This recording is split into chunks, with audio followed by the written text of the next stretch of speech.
Hi. I just wanted to say first, you guys were all awesome at karaoke last night. Thank you. Thank you. It takes a lot of skill to dress like an a-hole, but we do it well. My question is for all of you. What was your first impressions of the other two when you first met? Oh, Matt and Rob? I've met Rob many, many times, and he never remembers meeting me. That was one of the funny things about our relationship is we had met. Rob and I are, have been in the business the same amount of time, lived in LA almost the same amount of time. I've seen his work a lot. Was always a fan of his work. Went to see a friend of mine made a pilot. I went to the taping of that. He was the second lead in that pilot. I've just seen his work a lot. He's a talented guy. And we're in the same category, so I'd see his stuff. And so I would see him and I would introduce, I'd go, hey man, I'm Rich Spade, nice to meet you. He'd go, oh, hey. Really like your thing. You. And next time I'd see him, like, hey, Rob, Trish, like, have another pleasure. I'm like, yeah, okay, well, anyway, big fan, good stuff. Thank you. We're doing effing Supernatural at the same time, like in season 5. So I'm watching the show, enjoying his work. We're at Halloween. He's trick-or-treating, and I see him. I'm like, hey, Rob, loving you as Chuck. And he's like, having a pleasure. I'm like, I'm fucking Rich. And then got to one night we're at the ArcLight Cinema in Hollywood having, my wife and I go up to watch a movie, and there's a little bar area upstairs, and we go up there, and the place is empty, except for one other table full of people, one other table, at which sits Rob Benedict and his wife. Over there. And my wife and I sit over here. I go to the bar and order my drinks. He's like, oh, man, you're Supernatural. I'm like, yeah, thanks, man. He's like, isn't that guy from Supernatural? I'm like, yeah, he's, yep. Why aren't you two talking to each other? He never remembers me. It's a waste of my time. I'm not going over there. I have to go. I don't need another. Little did you know, 8 years later, I'd be begging you to share a bed with me. I know. Careful what you wish for. Trying to get my trousers. And meeting Matt was awesome because Matt and I started this convention circuit together pretty much at exactly the same time. And Matt was, I give Matt a lot of credit for, if you like karaoke, you can pretty much thank Matt for that because Matt's been such a driving force in so much of this fun stuff we've been able to do here. And the great thing about Matt was, Matt and I got this assignment to host karaoke back in karaoke. Blew! It was like a church talent show. It was like 9 people in the audience, and it was just awkward silences, and just a real shit show. And we'd only do it because we had to. It was like on a contract, like, damn it, it's not karaoke. So, long story short, I basically looked at Matt. We did this one time, and it was Sucky, next city. I saw it, I was like, okay.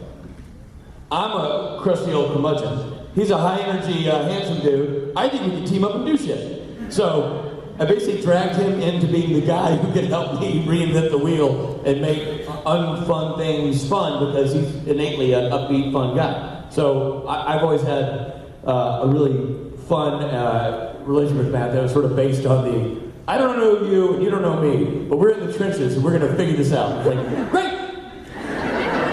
It's funny you should say that, because like when I first met you, my first take was a little bit different than how you felt about me. I'm sure. We had that, it was like New Jersey, like 785 years ago when we met. And it was like one of my first conventions, and we had a meet and greet, and he goes, hey, let's take these 15 people, all right, and let's just go to the bar, and we'll all have a cocktail and some bar snacks. I'm like, awesome, what better way to socialize over a little beer and some snacks, and stories were coming out, and it was great, this and that. Every single person ordered basically a $15 or $20 drink. And I was like, yeah, here we go, all right, wrapping this up. Haven't seen a check, don't worry about it, wrap it up. Next morning I go to check out. Richard Spade's signature on a receipt for about $385 of drinks is charged on my credit card. To this day. He's never paid. I was going to say, you know when I paid it back? Never. And when I first met Rob, I think it was just like all love, because we were both like so overwhelmed at Rich, and we were like, oh, hey man, actual kind human beings. I think we just hugged. I think we were on a balcony. We were in a hotel room. Was Rob wearing that gray sweater in the He was. snow? It was a gray sweater. He offered to let me share his bed as I wanted to. That's my move. It was great, and it was just, you know, a love fest ever since. We generally have 2 or 3 beers and almost make out on a regular basis. Wait, we got a mic, look at that, boom. Going all the way back, when you guys first met each other, what did you think of each other? And, and be honest, it's for each of you.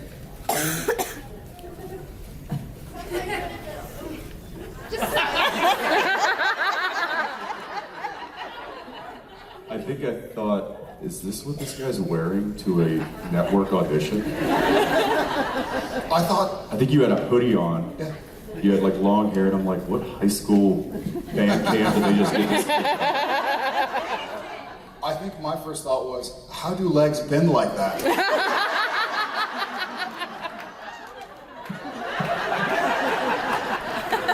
Did this guy park his horse out front? You know, I think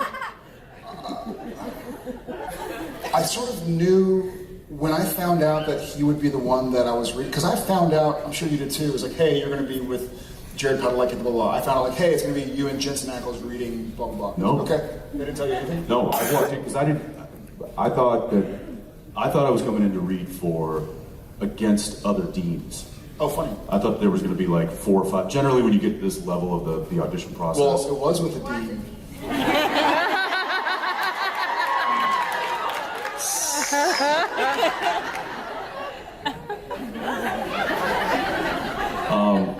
luckily I was able to save that name. But I thought that I was going to come in there was going to be 4 other guys all reading, all competing for the same role. And I walked in and he was, it was just this kid with floppy hair and a hoodie sitting on the couch. And I was like, hey man.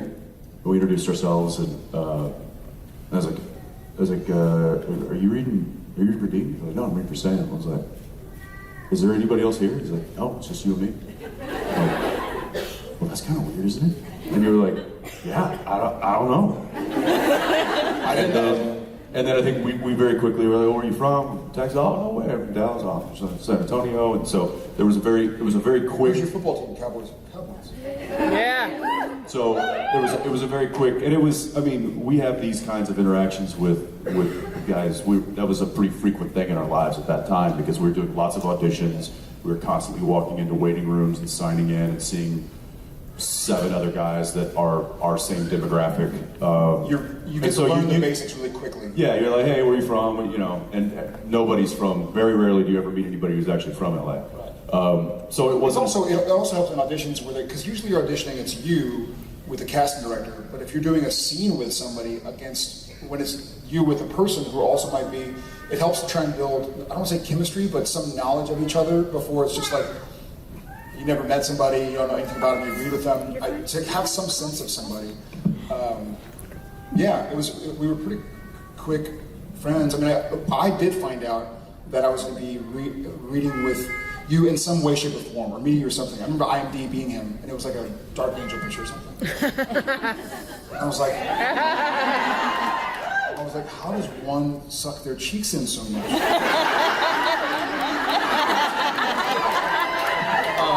I remembered I knew all the stuff he had worked on, you know what I mean? I didn't know him as an actor. Like I'm sure he had never watched Gilmore Girls. I hadn't watched Dark Angel, you know what I mean?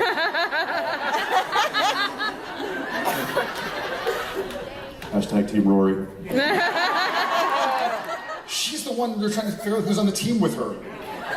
It's always Yeah, Team I know. Rory. It's either Jess Figure that or one out. And so I didn't know what to think.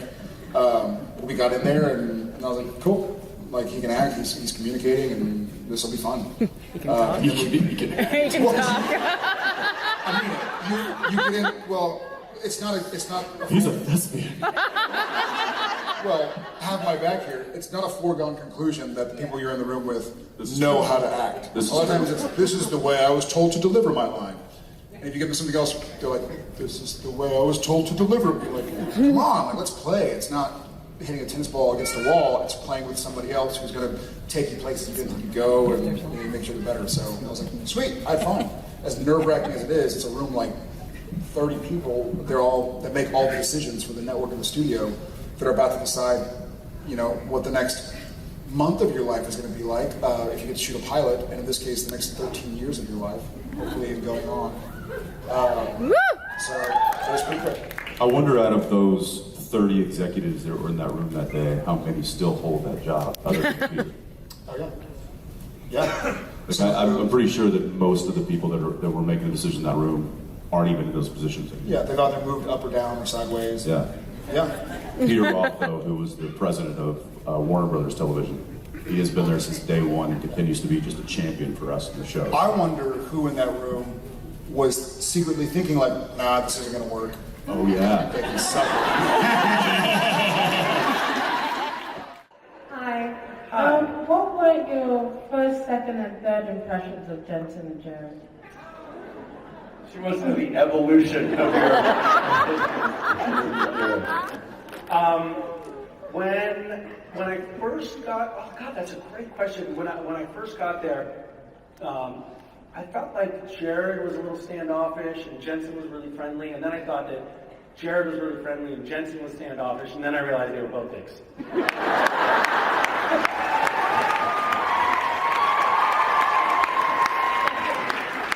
I could have called that ending line. That's right.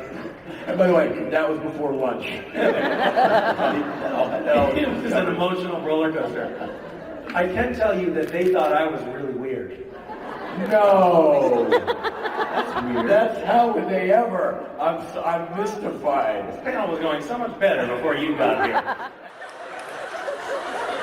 My favorite ever, one of my favorite ever supernatural stories is when we shot premiere of season 1, episode 1 of season 4 with Misha, my wife. He worked with Misha before I did, before I even met him. And we knew he was there for a while, he was going to be a regular. And so Jensen and I go to stage 3. Our trailers by stage 1, and you can imagine stage 1, stage 2, stage 3. Make a trailer or our trailers. And we were blocking on stage 3. I think Jensen had filmed with Misha that morning. And so then I come in like midday to do the Sam and Dean stuff. And as we're leaving the stage, I'm like, hey, how's the new guy? Mishmasha? Is that real? Is that a real name? And Jensen looks at me, not a word of a lie. He goes, it's kind of weird, man. And we're walking and talking from stage 1, and there were, craft service truck, and the grip truck, and the lighting truck, and this truck, and that truck, that holds all the gear.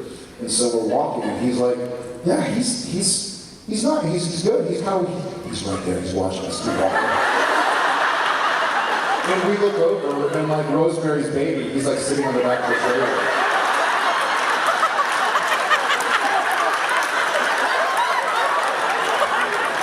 And we sort of like, walk fast. And then he was like, I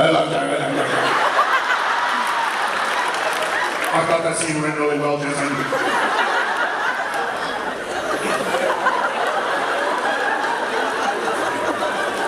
Oh, Misha. Only gonna get worse. Thank you. Yeah. Hello, love. I was wondering, what were you guys' first impressions of Jensen and Jared and each other? Garbage and fabulous. Just kidding. Jared and Jensen, I knew that they were actors on the show, but I wasn't prepared for their sheer and utter beauty.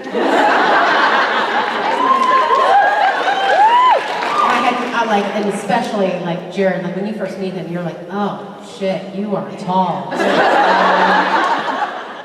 no, see, and I want to swear, and you're young, I'm a fool. And then Kim, I knew immediately that I wanted to be buds with her. I think she was a little like, why is that weirdo waving at me so hard? I literally was in the crew van, and I went, Kim! It's Brianna! She's probably in the middle of shooting a scene, but I didn't know that, so I was just like, she needs to know who I am. Good. And the short version of Jared and Jensen was I saw them on their motorcycles and playing football, and I was like, oh, I'm fucked. And then we got to the scene where I watching, my very first scene with them was watching everyone I know and love burn on a funeral pyre. And they finished being boys and walked over and stepped onto their marks. Not their coverage, my coverage, stepped onto their marks, and Jensen goes, okay, what do you need?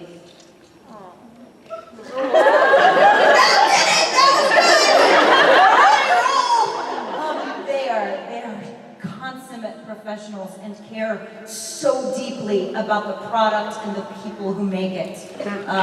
I have nothing but admiration and respect for them.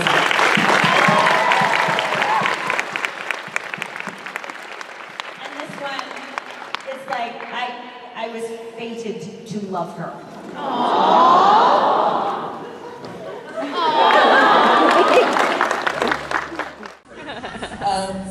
Yes, I was wondering, what was your first impression of the cast members when you first came on the show? They're just awesome. Like, I don't know how to describe it. Sometimes, you know, when you just feel like, oh, it's my people.